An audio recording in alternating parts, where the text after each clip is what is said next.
পূর্ব আকাশে সূর্য উঠেছে। ঘরে মৃদু আলো প্রবেশ করতেই ঈশানীর ঘুম ছুটে গেল। এমনিতেও তার রাতে তেমন ঘুম হয়নি। কাল আরহান কেমন একটা নির্লিপ্ত ছিল, ঈশানীর সেটা নিয়েই চিন্তা। মন কু গাইছে। ঈশানী পাশ ফিরে চাইল ঘুমন্ত আরহানের পানে। গভীর চোখে দেখছিল। তখনই আরহান ও চোখ মেলে তাকালো। দুজোড়া চোখের মিলন ঘটল। কথার বিনিময় হলো না, শুধু চেয়ে রইল। হয়তো চোখের ভাষা বোঝার চেষ্টা করছিল। ঈশানী নিজের হাত বাড়িয়ে রাখল আরহানের গালের ওপর। তখনও তাদের দৃষ্টির মিলন ব্যাঘাত ঘটেনি। ঈশানী আরহানের গাল ছুঁয়ে কোমল কণ্ঠে জিজ্ঞেস করল, আপনি ঠিক আছেন? আরহান তাকিয়েই আছে ঈশানীর দিকে, দৃষ্টি ফেরায়নি একবারও। তার গালের ওপর ঈশানীর রাখা হাতে নিজের হাত রাখল। তারপর বলে, ঠিক নেই আমি। ঈশানীর মনটা কেমন যেন করলো, তবুও শান্ত হয়ে জিজ্ঞেস করে, কি হয়েছে আপনার? বলুন না, কেন চিন্তায় ফেলছেন আমায়? আরহান একটু এগিয়ে গেল। ঈশানীর শরীর গলিয়ে তাকে আরো একটু টেনে আনলো। তারপর বলে, জীবন অনেক বড় আর মূল্যবান, সেখানে এ বিষয় নিয়ে চিন্তা করলে হবে?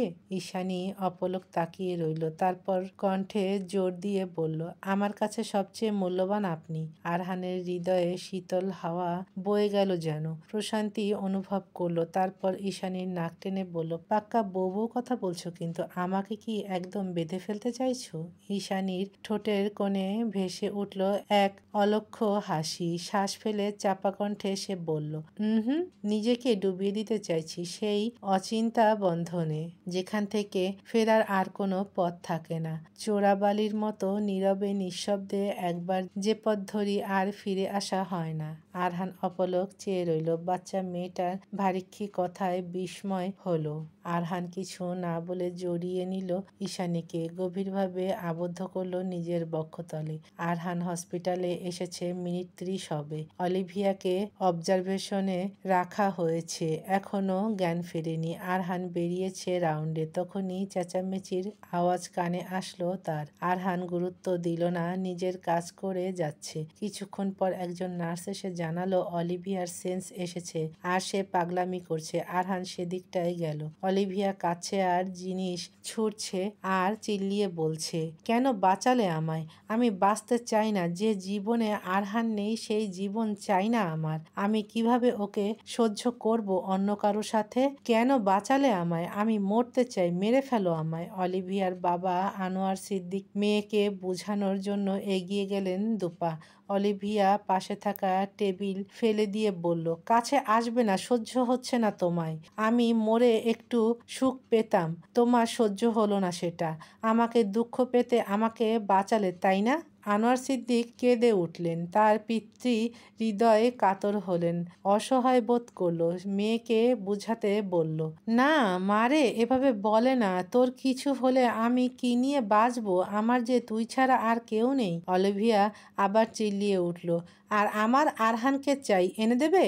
সামনে আরহানকে দাঁড়িয়ে দেখতে থেমে যায় অলিভিয়া। চোখ দুটো চকচক করে ওঠে।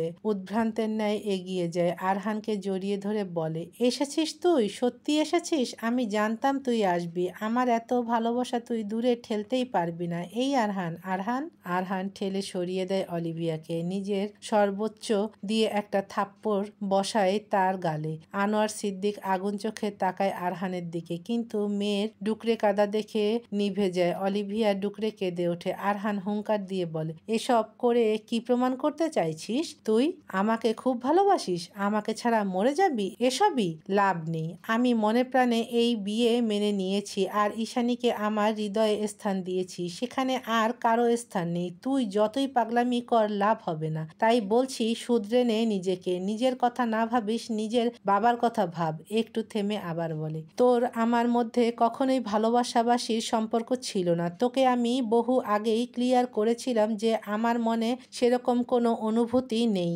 তুইও বলেছিলি বন্ধু হিসেবেই থাকবি। তাহলে আজ এসব নাটক কেন?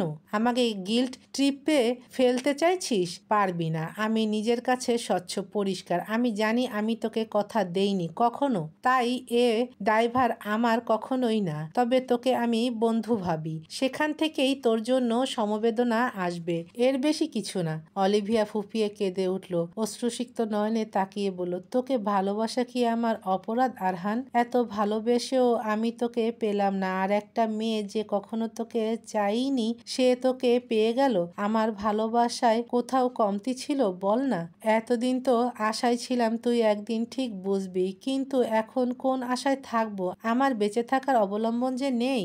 আরহান এগিয়ে এলো, অলিভিয়ার হাত ধরে বসায় কেবিনের বেডে। তারপর ঠান্ডা শীতল কণ্ঠে বলল, তাকা ওই মানুষটার দিকে। মানুষটা তোর জন্য কালকে থেকে ছুটছে, কাঁদছে।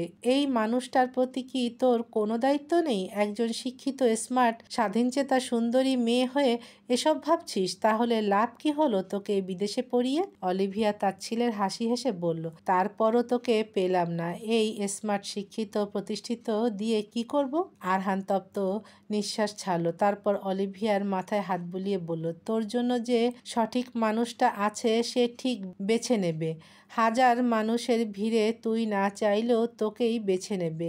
তোর জন্য পুরো দুনিয়ার খুশি এনে তোর পায়ে ফেলবে। সঠিক মানুষের জন্য অপেক্ষা কর, সেদিন আর আমাকে মনে পড়বে না। সেই মানুষটার কাছে তখন আমাকে তোর নগণ্য লাগবে। অলিভিয়া হাসলো, বিদ্রূপের হাসি। এই সান্ত্বনা বাণী তার কাছে অসহ্য ঠেকছে। আরহান আর কিছু বলল না, বেরিয়ে গেল। আরহান আর কেবিনে যায়নি। অ্যাসিস্ট্যান্টকে বলে হাসপাতাল থেকে বেরিয়ে গেছে সোজা। গন্তব্য ঈশানীর কোচিং। তার ভীষণ অস্থির লাগছে। এই অস্থিরতা কাটানো বিশেষ প্রয়োজন। ঈশানী সবেমাত্র কোচিং শেষে বেরিয়েছে। মিথিলাকে বিদায় দিয়ে সামনে এগোতেই দেখতে পায় একান্ত নিজের পুরুষকে। প্রথমে অবাক হয়, পরে খুশি হয়ে যায়। দৌড়ে যায় আরহানের কাছে, গিয়ে উৎফুল্ল কণ্ঠে বলে, আপনি আপনি কখন এসেছেন? আরহান পকেট থেকে রুমাল বের করে ঈশানীর কপালের নাকের বিন্দু বিন্দু ঘাম মুছে দেয়। তারপর ঈশানীর কাঁধের ব্যাগ নিতে নিতে বলে, ঘণ্টাখানেক হবে। ঈশানী অবাক হয়ে বলে, এই রোদে এতক্ষণ দাঁড়িয়েছিলেন? আমাকে ডাকতেন, আমি বেরিয়ে আসতাম। আরহান ঈশানীর হাত ধরে গাড়িতে বসায়, তারপর নিজেও বসে। ঈশানী কিছু বলতে নেয়, কিন্তু তার আগেই জড়িয়ে নেয় আরহান ঈশানীকে। ঈশানী থমকে যায়, হঠাৎ করে জড়িয়ে ধরায়। কিছুক্ষণ মূর্তি হয়ে বসে থেকে হঠাৎ নিজের ডান হাত গলিয়ে দেয় আরহানের চুলে। মুখে কিছু বলে না, নীরবে চুল বুলাতে থাকে, যেন নীরব আশকারা সান্ত্বনা দিচ্ছে। প্রায় 10 মিনিট তারা ওভাবেই ছিল, আরহান ঈশানীর বুকে, আর ঈশানীর হাত বুলিয়ে দিচ্ছিল আরহানের চুলে। আরহান উঠে এলো, পানির বোতল নিয়ে ঈশানীকে দিল। ঈশানী ঢকঢক করে খেলো। সে কিছু বলার আগেই আরহান বলে, আজ তোমায় এক জায়গায় নিয়ে যাব, যাবে? ঈশানী সম্মোহনী হয়ে বলল, আপনি সাথে থাকলে আমি পাতালেও যেতে পারি। আরহান শব্দ করে ঈশানীর কপালে চুমু বসায়, তারপর গাড়ি স্টার্ট দেয়। মিথিলা রাস্তায় দাঁড়িয়ে আছে, প্রায় 30 মিনিট হবে। এই দুপুরের কড়া রোদে এতক্ষণ এভাবে দাঁড়িয়ে থেকে তার মেজাজ সপ্তম আকাশে। সিদ্ধান্ত নিল এখনই চলে যাবে। তখনই কোথা থেকে দৌড়ে আসলো অব্র। দুপায়ের হাঁটুর ওপর ভর দিয়ে হালকা উপুর হয়ে হাঁপাতে থাকে। মিথিলার রাগ কমলো কিনা কে জানে, তবে একটু মায়া হলো বোধহয়। তাই তো ব্যাগ থেকে পানির বোতল বের করে এগিয়ে ধরলো অব্রের দিকে। অব্র সেটা নিল, ঢকঢক করে পুরোটা শেষ করলো। তারপর ব্যস্ততার সাথে কান ধরে বলল, সরি প্লিজ, রাগ করো না। আমি ঠিক সময়েই আসতাম, কিন্তু বেরোনোর সময়ে একটু আটকে গিয়েছিলাম। প্লিজ রাগ করো না। মিথিলা কেন যেন এই ছেলের সাথে রেগে থাকতে পারে না। সে সামনে না থাকলেই তার যত হম্বিতম্বি, অথচ এই লম্বাটে শ্যামবর্ণের তীক্ষ্ণ নজরের লোকটা তার সামনে এসে দাঁড়ায়, তার সমস্ত রাগ, অভিমান, অভিযোগ কর্পূরের মতন উড়ে যায়। এর কারণ আজও বুঝে উঠতে পারে না মিথিলা। আর যখন আলাদা করে মিথু বলে, যেন পেটে 100 প্রজাপতি উড়ে যায়। কার সাধ্য এর ওপর রেগে থাকার? কারো না। মিথিলাও পারল না, কিন্তু সেটা প্রকাশ করল না। মুখটা ইচ্ছে করে গম্ভীর করে নাক মুখ কুঁচকে বলে, তুমি প্রতিদিন একই অজুহাত দাও। কি সমস্যা বলো তো? আমাকে প্রতিদিন অপেক্ষা করিয়ে কি শান্তি পাও? অভ্র তাকালো মেয়েটার সুশ্রী মুখে।